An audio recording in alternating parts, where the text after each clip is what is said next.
What is going on, everybody? Here we are, back with another preview video, whether you like it or not. This week, the Jaguars dip into the NFC North. Unfamiliar opponent as we face on the Detroit Lions. They roll in at 1-3 coming off of their bye week, and the Jaguars sit at 1-4 right now.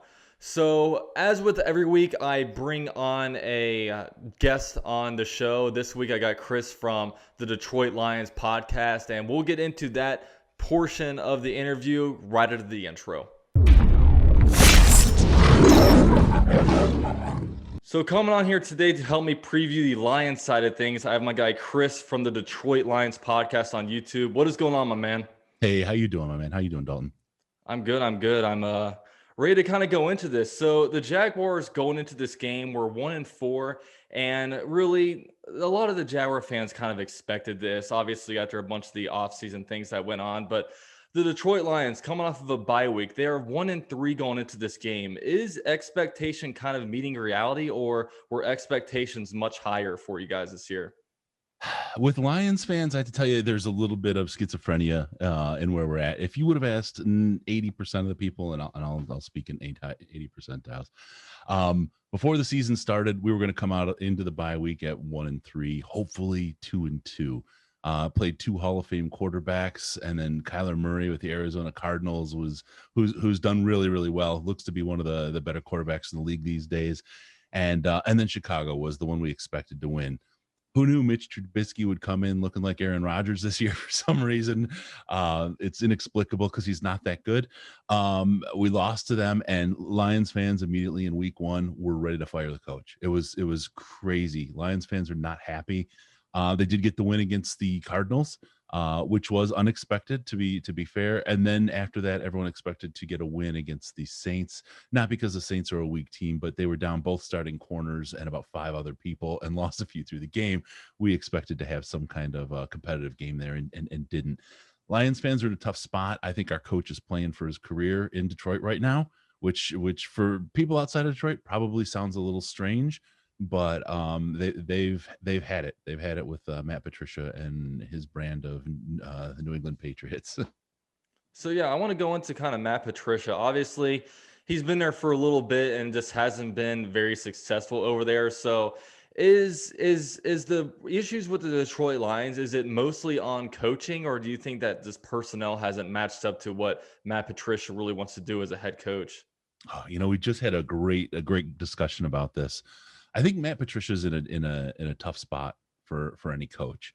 When he came over, his quarterback, the franchise quarterback, Matthew Stafford, convinced him directly that he needed to keep his offensive coordinator, Jim Bob Cooter, who doesn't love saying his name. And so as any kind of professional coach, a franchise player, like a quarterback like that, you have to take what they say very, very seriously. And being a defensive minded coach, he figured, okay, I'm going to leave Jim Bob and Matthew Stafford to do their work on the offense, and I'm going to get my fingers in on this defense and get that going. And that's how I want to get this team started.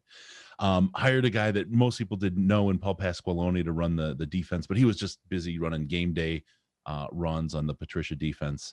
And the offense was terrible that year, as it was the year before. Jim Bob Cooter, he's now the running backs coach for the Jets, and you see what's going on with running backs in New York. So he obviously not the guy for that job. So his first year was almost a little bit of a throwaway, his first year ever as a head coach. Year two, you wind up with Matthew Stafford taking a transverse process fracture in his back and missing 8 games or 7 games, I believe, the last games of the year. We lost them all, of course. He is the franchise. There's no question about that. Again, not a coaching problem or not the coach's fault, but just an odd state of affairs. Matthew Stafford last year was on par to have 5,000 yards on the season. He was just ripping it up in those first couple of weeks he was able to play. People saw a lot of good coming and expected that Matthew Stafford this year. He hasn't made an appearance yet. The question's been, is he knocking off some rust for not playing for 8-9 months, or is it a case of maybe the injury took a little something out of him? And if you look at his stats, quarter 1 to quarter 4, he seems to fade as the game goes on. His statistics do. And you can watch his mechanics, his feet and his midsection mostly. he uses them less and less as the game goes on. So you start to wonder, is some of that back problem carrying on, and he's back to throwing with just his arm, because he's got an arm like a bazooka. There's very, very Yeah, he few does. arms like that in the NFL. So I mean, I guess it's kind of similar to like a Philip Rivers. Philip Rivers is getting older, and it seems like he's using less of his. Philip Rivers is starting to his throwing is getting deteriorated because he used to use a lot of his lower body to step into throws, but he doesn't seem to be doing as much, and balls are kind of sailing. So we'll stick on Matt Stafford. Jaguars right now, we're in kind of a quarterback limbo. The fan base is pretty much split 50-50 whether they want to move forward with Gardner Minshew or get a new quarterback. And some names, like it seems like Matthew Stafford every offseason, like his name is being thrown out there, like saying, oh, Detroit might not be completely happy with him. Like what's going on with Matthew Stafford? Do you think all that is just talk, or do you think there's some actual legs behind maybe the Lions trying to move on or trade Matthew Stafford in the coming years? I think this is the first time that idea may actually be something. There's something to it. Previously, he's absolutely a fan favorite, and he was the franchise. He's done so much for the city of Detroit, and he's tried to carry this franchise on his back. I recommend anybody go and look at the Matthew Stafford Cleveland Browns video from his rookie year.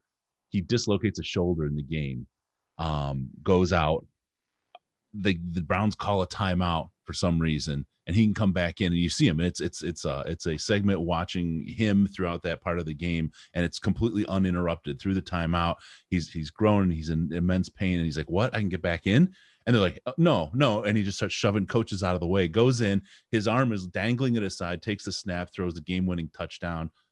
In the game, it's something. If you ever look at that, and I implore people, go find that on YouTube. It's one of the most moving videos of a player playing through adversity that you'll ever see. He's never ever been disliked in Detroit since then. He's been a superstar as far as Detroit's concerned, broken all the records for for the franchise as far as quarterbacks. He's just not been able to have a group of players around him. When we had Calvin Johnson, a lot of the cast-offs, our number 2 wide receiver was a guy named Chris Durham, played in Georgia, never played in the NFL again after the Lions. And then 3-4 down the line, nobody even knows their names. And it was like that for years. We just couldn't get the weapons that Matthew Stafford needed to be able to succeed. But we've seen many, many comeback victories. When he puts the team on his back, he can carry them. So I think from a fan's perspective, and a coach's perspective, nobody wants Matthew Stafford to leave. Now, if I'm getting a new coach this year, though, and maybe a new GM, and I'm looking at this, maybe I want my guy. I don't think anybody but the Jets are going to have a shot at Trevor Lawrence, and I'm not sure any of the next tier quarterbacks are the kind that you can build a franchise around like you could with a Matthew Stafford. If you're not the Jets, I don't know if it's a year to be going after a quarterback. A lot of people want Justin Fields. But I would watch the Lions' performance against Atlanta. If they lose against the Jags, our coach may be buying a bus ticket home. If we lose against Atlanta, the same kind of situation. But I think it's actually more prescient then, because that's the last game we have before the trade deadline. And that may be a case where the coach goes, and then they find a team who's down quarterback and wants to make a playoff run, that's hungry for a guy like Matthew Stafford, and the inevitable rebuild begins in Detroit.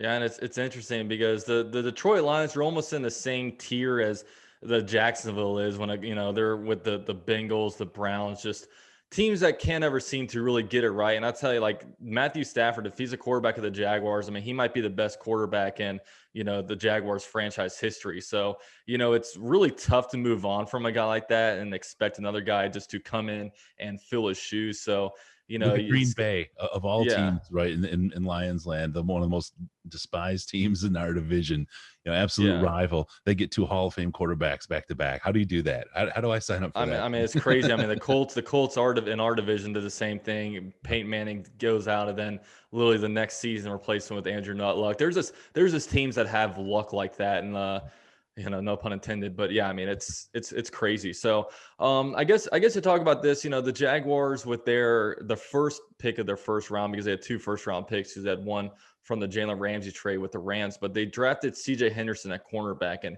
he's actually been pretty good for the Jaguars. But of course, the first cornerback off the board was to the Detroit Lions. So tell us about Jeff Okudah. How has he been doing? Because we're always interested in comparing guys from the same draft class. Sure, sure. Jeff Okudah is another one people are really in for, really love him. Great, smart guy. Really, really has it together and does a lot of study of other players and has studied other players a great deal. Any rookie cornerback, they're not going to be perfect. It's tough to make that leap from being the best in your school and in your conference to the NFL when everybody was the best in their school and their conference. And so it's a little bit of a tough deal. You add to that the defensive woes that the Lions have had this year. I think when we played against Chicago, we played like 87% or 92% of the game man coverage, which is difficult for a rookie in his first game with no preseason and no OTAs or anything, right? You expect him to have a hard time, and he did. We have since changed up the defense a little bit. He played then, it was against the first game against Chicago. I always say the first game of the year is fool's gold. Anybody can win. It's a total toss up. But game 2, we played against Green Bay. He did well against a Hall of Fame quarterback or a Hall of Fame to be in Aaron Rodgers. He had some spots where he was out of position and to be expected, right? The Green Bay Packers are a heck of a team this year. They're definitely one of the contenders for the Super Bowl overall, I'd say, in early results. So I can't give him too much, there. Against Kyler Murray, he got his first interception in the NFL. He played great that game. We introduced a lot more zone. We started mixing it up, actually not doing the same thing every play, started making the offense guess a little. So that was a little wrinkle that they needed on the defense. And then he did well against Drew Brees. Had 1 or 2 plays where he got caught out of position, but with that, the coverages in Matt Patricia's scheme are notoriously difficult, and I think that's one of the biggest problems about the defense overall. Is you got to have a galaxy brain, and everybody has to have one and react, and then adjust accordingly as a play moves in order for it to work. And it's just I don't know that we have all the. It's for the Lions, it's the linebackers that are hurting us. But Jeff Okudah, despite very, very difficult circumstances, looks like he's living up to his draft position. And I think in a good defense, he'd definitely be a number 2 CB and would have a shot at a number 1 CB role straight out of college. Kids top shelf. So moving on to kind of this matchup this weekend, what are some of your thoughts about this weekend? Some predictions, and do you think that the Lions will ultimately come out with their second victory of the season? I'm telling you, I hope they do. Nothing against the Jags fans, right? I know you guys have had a difficult. Lions fans have had it difficult too, and there's a little bit of cat bros stuff going on right between the two teams. Yeah, exactly. So you can't be. There's not a huge rivalry here.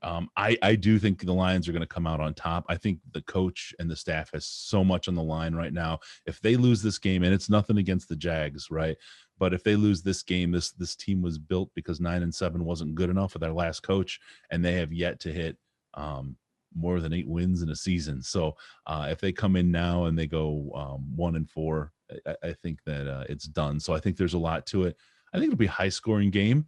I think that's just the nature of the NFL right now. The defenses are a little softer than they were before, let up some more points, but I'm seeing the Lions come in like 31-24. I think at the end here, I think they're gonna take it away. And again, nothing against the Jags, right? I just think that the players haven't given up on the coaches yet, and I think that's what's gonna carry this. It's an ongoing story for the Lions this year.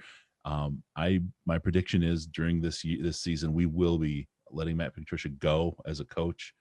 My prediction's been November 2nd, right after the Colts game, but we'll see where it comes in. And it's just a watch. It's just a watch for that to happen. But the players are still on board. They still love him. I think they put it all together this week, and hopefully go into Atlanta with a 2-2 look.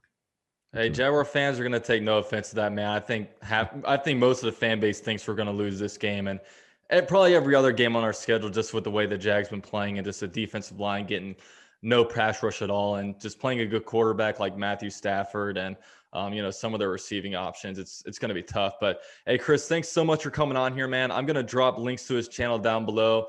Definitely go hit him with a subscribe button. Help build the NFL community on here. It's the Detroit Lions.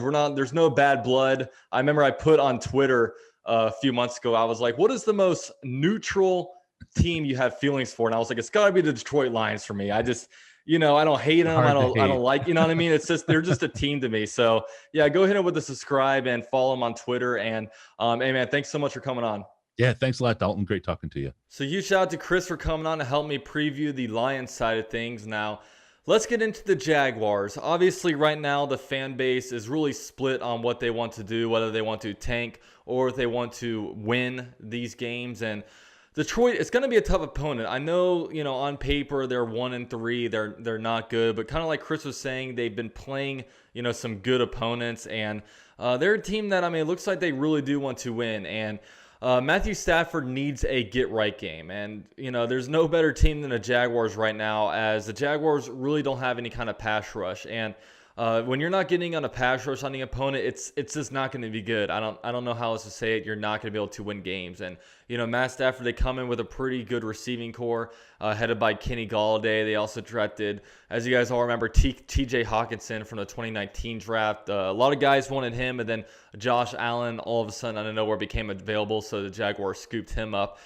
So the Jaguars, going into this game, it's going to be pretty tough. But the Jaguars are finally back at home. Ironically enough, this game was actually supposed to be in London before the C word happened and everything kind of got switched up a little bit. But this game's going to be in Jacksonville, and really just some things that I want to see this game. I want to see Jay Gruden use James Robinson a little bit better. As we all know, it's like, the first and the second quarter, we all get really excited by our running back, James Robinson. And then the second half, he just disappears. He doesn't get carries. And the annoying thing about last game is, like, they're using Chris Thompson a lot. And they're using him most of the time in the red zone and all the third downs. Like, I just feel like James Robinson's so good. He needs to be more of an every down back. I can understand bringing him out after having a 28-yard run and he needs a little bit of a breather. But, dude, like, let this guy play. If you're going to let Fournette from last year get all those snaps, let James Robinson sit in here and get more snaps and play him in a red zone. So I would definitely like to see Jay Gruden just, use James Robinson a little bit more, and it would just make me a lot happier. Another thing, I just want to see the Jaguars just try to get more of a pass rush. I know that's going to be me every week, but I actually was pretty happy with the way that the defensive backs played last game. Sidney Jones had a really good game. Also, Gerard Wilson had a really nice game. Each of them had an interception. And then even guys like Chris Claybrooks kind of flashed. I believe we should have C.J. Henderson back this game. So, it's always good seeing our young studs. But really, I want to see Chason really make his first real big play. I know he has a sack this year, but I would just love to kind of see him go in on a stunt and just flat out beat a guy one-on-one and get in on the quarterback and make the sack, as opposed to kind of overrunning him. Because, I know this is kind of a year, it's a developmental year from him, but I would still like to see really just some flashes out of him. So, that's one thing. I would like to see Gardner Minshew. I want to see Gardner Minshew just improve on some of the things I haven't really liked about him. And, I want to see him kind of test the ball downfield a little bit more. I thought he did do that a little bit more last game, but, one was underthrown. He missed a couple of them. I just want to keep seeing this throw deep, and, I want to see him really hang in the pocket more. Like, if the pocket is collapsing, stand there, be patient, and throw the ball. We don't need to leave that early. I just want to, because I would love Gardner Minshew to be the guy for this franchise so we don't have to go out and draft the guy.